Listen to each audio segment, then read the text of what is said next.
Hello students, in this video we will look into the nature of light.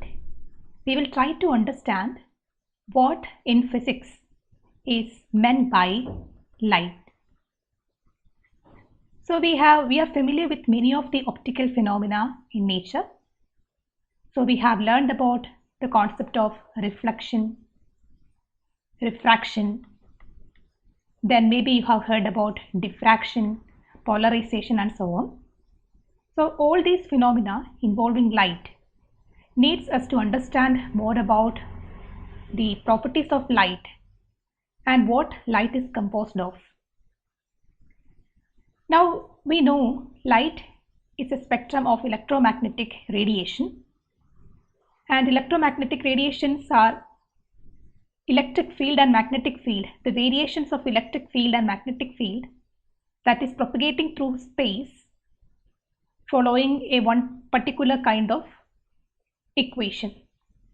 They have a set wavelength, frequency, and their speed is the speed of light c. The range of light, the range of electromagnetic wave in the visible region is called light. Now when we try to understand more about light, historically in the 16th century, the concept about the nature of light was mainly based on the corpuscular theory used by Descartes, Newton and so on. So according to this theory, light is composed of corpuscles, meaning small kind of particles. So when light propagates through space, it is these corpuscles that are being sent, and when we see these light, these corpuscles are being received by our retina. And this theory was able to explain the basic features of light, the basic phenomena observed from the behavior of light, such as reflection, refraction and so on, even the Snell's law. So in this picture you can see the reflection process. The incident corpuscles are being reflected by the surface and the reflected corpuscles are being passed like this. Now this theory of corpuscular theory was not able to explain some other features of light, some other properties that are observed, such as diffraction or interference. So later, the wave theory of light was developed, especially due to the effort by scientists such as Higgins. And according to the Higgins theory of wave nature of light, light actually propagates as waves. Just like the waves that you see on the surface of a pond, the light wave propagates as a wave. Now the source that is emitting the light will be emitting out waves, and each of these points on this wavefront can act like a secondary wavefront from where further wavefronts will be ejected. So this is the primary source.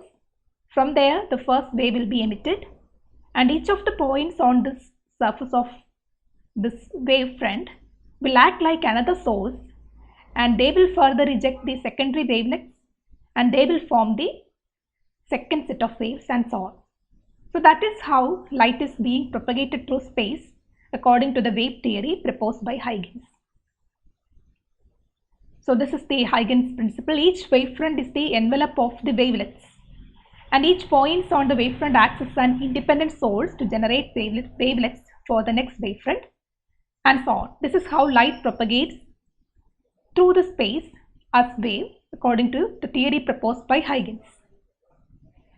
Now this wave theory was unable to explain some other electromagnetic phenomena such as the photoelectric effect or Compton effect.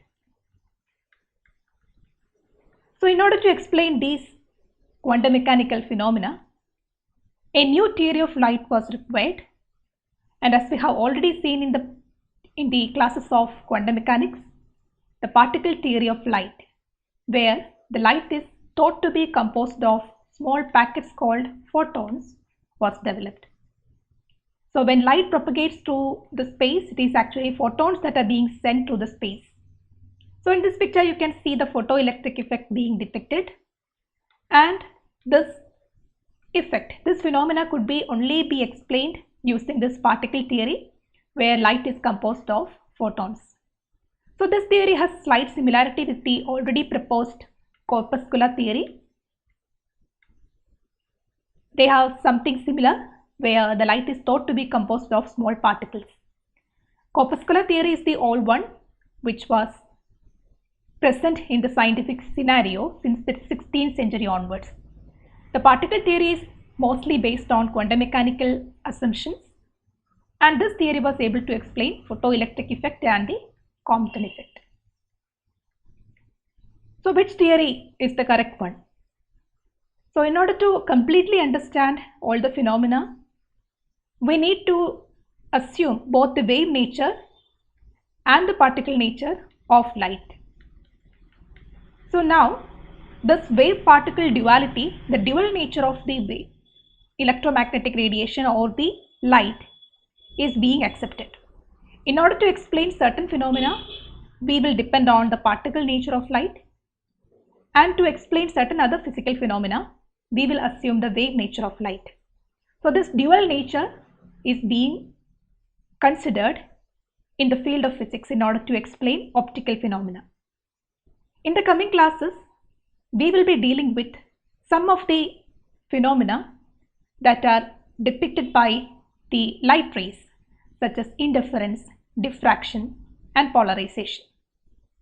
And these phenomena can be explained using the wave nature of light. So we will be focusing more on the wave nature of the light, and we will try to evaluate in detail the physical phenomena such as interference, diffraction, and polarization. That will be mostly constituting this course. We will look into various phenomena such as Young's double slit experiment or the Newton's rings when it comes to interference. Then we will try to understand the diffraction process around a slit or an edge. Then we will try to understand the polarization process of these transverse electromagnetic waves. So both what particle and wave nature of the light has to be assumed when we have to explain all the optical phenomena. But as of now, in this course of optics, we will be dealing with the wave nature of light, and we will try to look into these three phenomena mainly, and we'll try to understand the physics behind them. So I hope this concept of nature of light is clear for you. Thank you.